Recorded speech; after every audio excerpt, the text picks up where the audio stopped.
Massive Darkness 2 Hellscape. Now this is a CMON game, Cool Mini or Not I think it stands for, if I remember correctly. Famous for, well, for Massive Darkness 1, but also particularly famous for all the Zombicide games. Now if we look at this box, it's quite a hefty box. From a dimensions point of view, this is again your standard sort of board game dimension, same as with your Zombicides and a lot of other board games, and it is square, so same dimensions there. Where it is different is it is, I would say, a third again thicker than a typical Zombicide board game. Typical Zombicide board games, the box comes about this high. It's got this, you know, quite a bit thicker. I did go all in on this game, so I've got a huge pile of these boxes at home, but I'm not going to unbox all of those for now. I'm just going to unbox this. I've heard several people talking about some quality control issues on the miniatures. That's the main reason I'm unboxing it now, because I'm not really ready to play this. I've still got several games that I want to play. Oh, nice feel. Nice sort of linen, I think they call that, but that's a nice feel. Sort of textured, but not too rough. Yeah, that's nice. Right, let's see. Oh, wow, it's got the air seal going on it, really. Here we go. Just have to get a fingernail under it. And oh, come on. There we go. Wow, that is a snug fit. We've got a piece of paper underneath. What have we got there?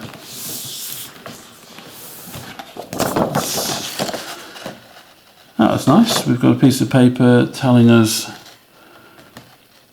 well, this is the bottom of the box, isn't it? But it's telling us the box contents. That is particularly useful, because I won't do this on here because it would be too boring for words, but I will actually work my way through checking that I have got all of the cards, you know, everything that should be there, because especially with these Kickstarter games, you really want to be reporting any missing parts or damaged parts as soon as you possibly can. That's going to maximise your chance of being sent those bits in a timely manner.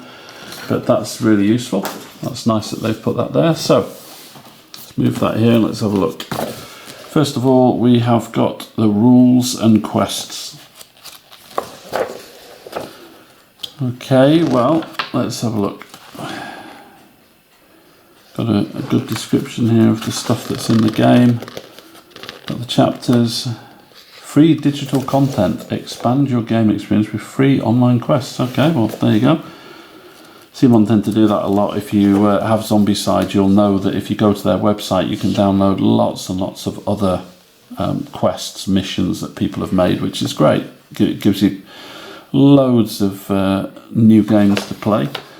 First thought here is that the writing, compared to the one I looked at before, the Batman one, where the writing is really big and clear, this is not bad. I definitely need my glasses to read this, but the font that they've chosen, the fact that they've chosen a dark brown rather than a black and put it on a pale beigey, light brown kind of background, isn't the best way to display text as clearly as possible, although I agree that it does look kind of nice. But when you've got this much text to read, really would be doing everybody a favour if you just kept it as clear as possible. It's got some diagrams, laying everything out. What's this? This is setup. Yeah, this is setup, so that looks kind of clear. That looks good. Yeah, I mean, I tend to find the rule books that CMON does, they're not the best rule book ever, but they're not the worst. They're sort of, they do the job. Let's put it that way. They do the job and the artwork's nice. So yeah, that doesn't look too bad. And again, at some point I'll get around to doing a learn to play video. And by which point I will have gone through all of this and hopefully understood it much better. We've got an index as well, which is always nice. Not at the very back though, but still, it's nice to have one. Okay, that's the rule book. Then we have... Okay, this is... Oh, again, I kind of like this. This is showing you where your miniatures go, which box they go in, and hopefully these pictures have actually been done so that they are the correct positions for where they go in the box, which I think they are, because can see the box sort of layout down here, and it looks like it's got these laid out there. I mean, we'll find out soon enough, but again, that's really useful because I don't know about the rest of you, but a lot of these miniatures are quite similar, and you find yourself trying to fit them into a space that you think is right but isn't quite right. Right, what have we got here? We have got our first group of tokens. Okay, let's have a look.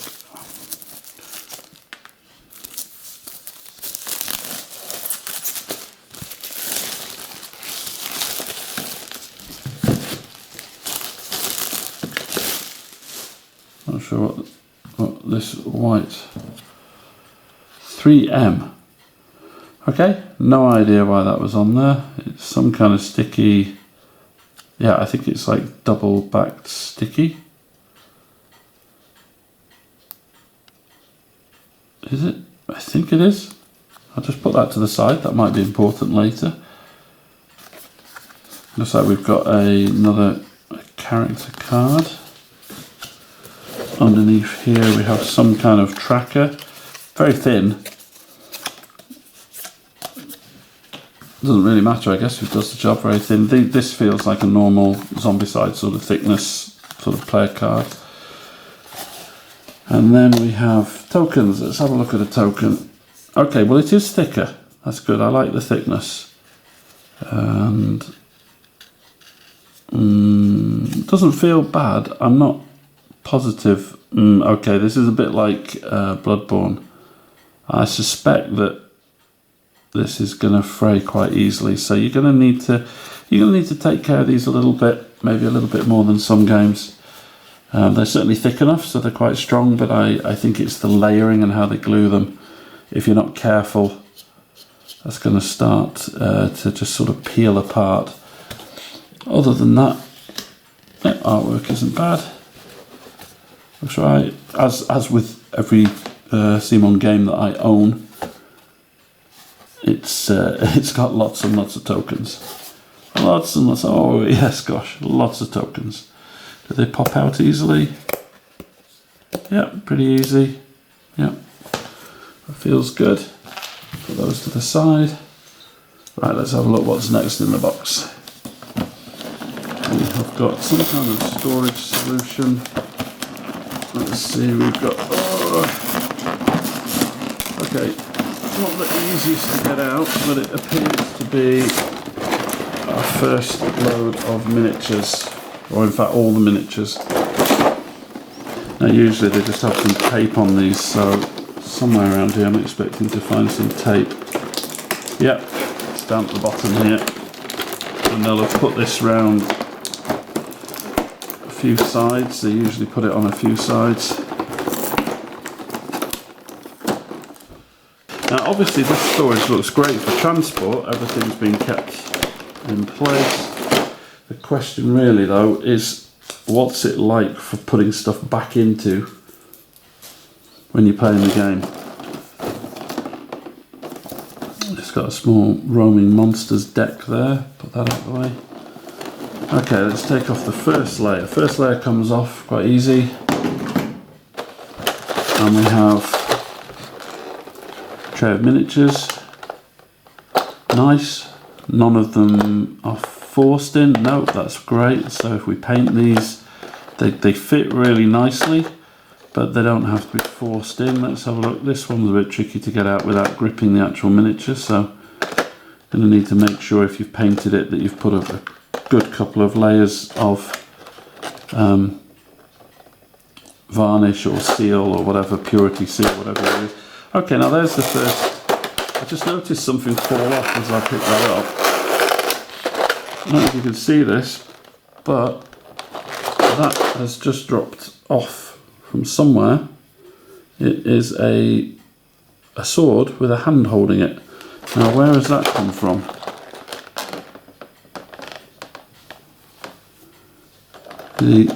These guys are holding quite big swords, doesn't look anything like theirs. Oh, okay, if we look up here, we have a skeletal guy with a shield.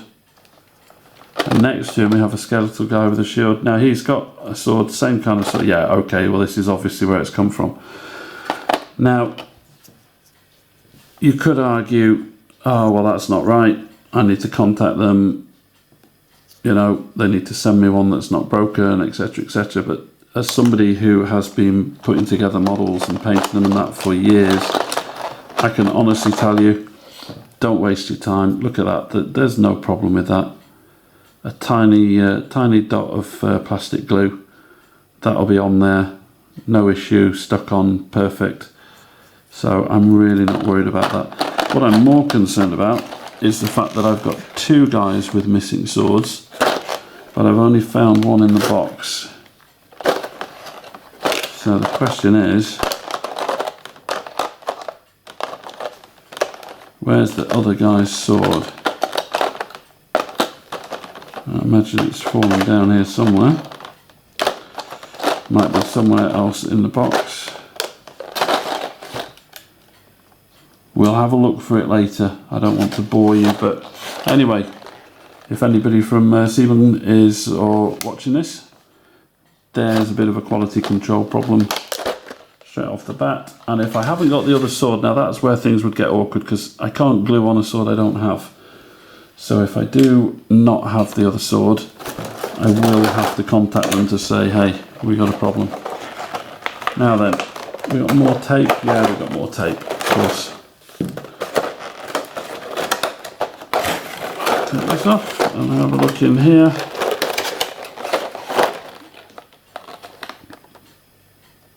Don't look bad to me. Again, when I get a game from CMON, I'm not expecting. Oh, and apologies, some people call it Kumon, but I don't know, CMON, Kumon, whatever you want to call it. I don't expect the minis to be amazing, especially when you're looking at the sort of minions, but they are usually quite good. And what I mean by that is that they're not going to sort of look like the really expensive Game Workshop miniatures where every detail is always there, but they have certainly more than enough detail that when you paint these all up and get them on the table, it's going to look great. You know, it's going to really make the game come to life. So I don't see any obvious issues. Obviously, having seen the swords drop off those two skeletal warriors, I'm going to want to check these all reasonably carefully. I'm not sure if the faces should look like that. There isn't really any detail on the face, but the rest of the miniature looks okay, so maybe that's intentional and the faces are supposed to look a bit like that. But yeah, that one looks like it's okay.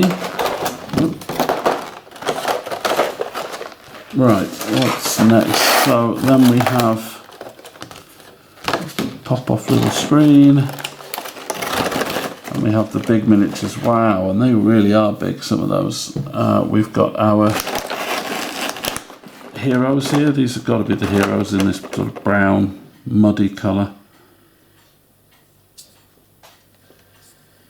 Yep, not bad. Yep, I think these will paint up very nicely. Got a centaur. This one's nice, I like that one. Nice bit of detail on that. And he should be there. Have we got any obvious missing swords, broken bits that are just flapping? No, that looks good. Yeah, he was a bit of a weird character, but yeah, no, I think these are looking pretty good. There's certainly some miniatures here which are good candidates to have missing bits. Let's have a look at one of these big ones. Look at that. Yeah, I like that. I'm going to enjoy painting that. Especially because this octopus kind of lower body, it's got nice sucker detail and everything, but it'd be actually quite easy to paint. Again, because I don't expect to get brilliant results, I'm just going for sort of nice enough. This would be really nice to just sort of put on a base colour, put on a few washes, tiny bit of highlighting, and it's going to look good. Yeah. What else have we got on here? Get this fella out. Wow.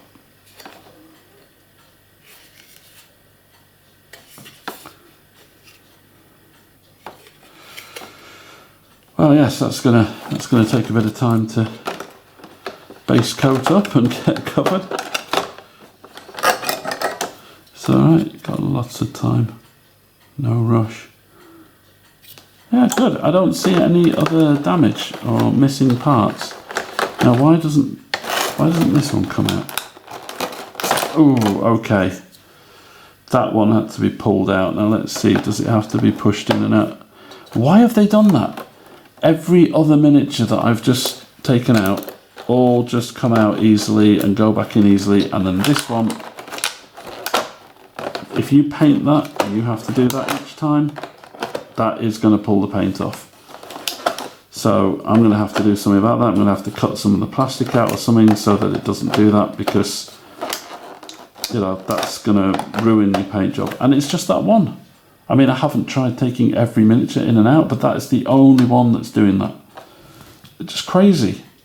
I don't understand why they do that, but anyway, I won't get around to painting these for ages, so it's hardly an issue right now. But yeah, nice miniatures. Yeah, quite pleased with that. Not sure I've managed to get that back on how it came out. Is it like that? Yeah, I think it was like that. Okay, well, let's see if I can put it all back together. That seems to work. Then this box. Yeah, that seems to go on okay. Then we would have this over here. Okay, I think I'm doing something wrong with this. Does it go like that? Okay, I think it goes like that. Okay, well that's not great. You see how this edge, this lip of the box here is touching this miniature, and also the sword here. So again, if you're going to paint these, you want them to stay safe. If you're going to keep this storage solution, you're going to have to cut out some of these little bits of plastic to avoid any rubbing. But that is back on. And then we just need to put this on.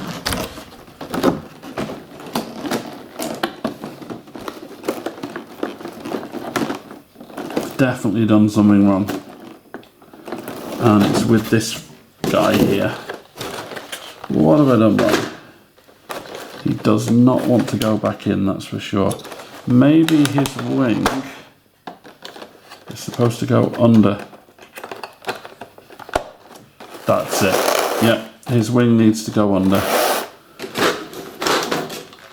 Goes under our friend the clicky one.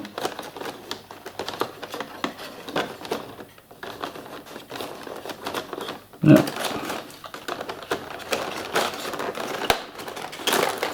That all looks good now. Excellent. Right, let's see if that fixed it. It did. Everything now fits in nicely. So put that over to the side. Let's see what else we've got in here. We have got a rogue bag, yellow keyhole bag. We've got a big stack of small cards, more small cards,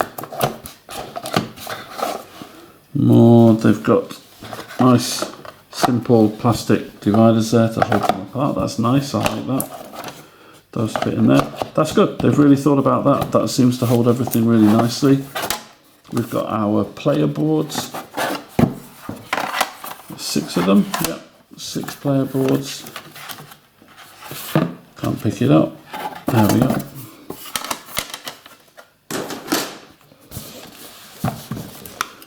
And then, as we can see in here, we've got some tokens. These go around the base of the heroes. Got some little pegs to use on the player board to keep track of health, etc. Got our dice, and then that means that what we're left with are the map tiles.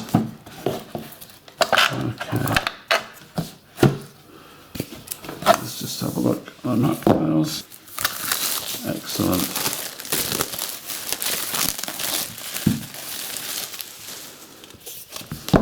Right, won't go through all of them, but we'll just have a look at some. There we go.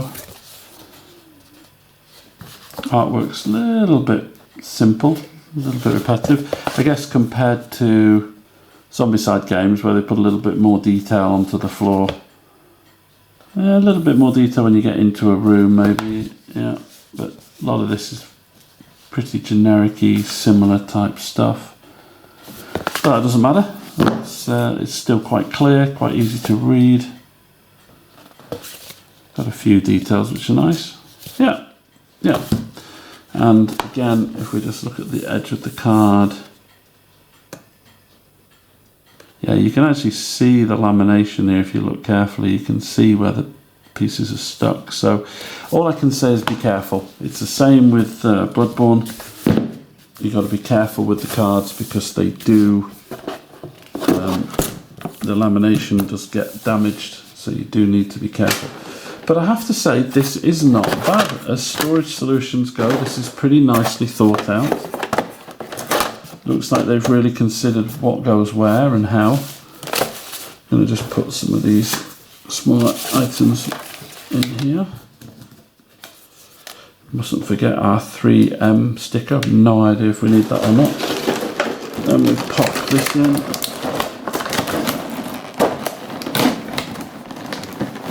Easier said than done. Okay, let's try that again.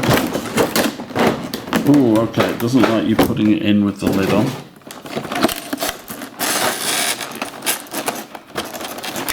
Okay, interesting. Yeah, I think I'm going to have to just faff around with that a little bit more, but almost there, almost done. So that's it. That's me going through my Massive Darkness 2.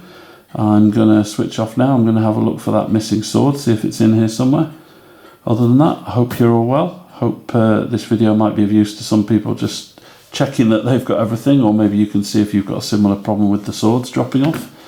Other than that, take care wherever you are.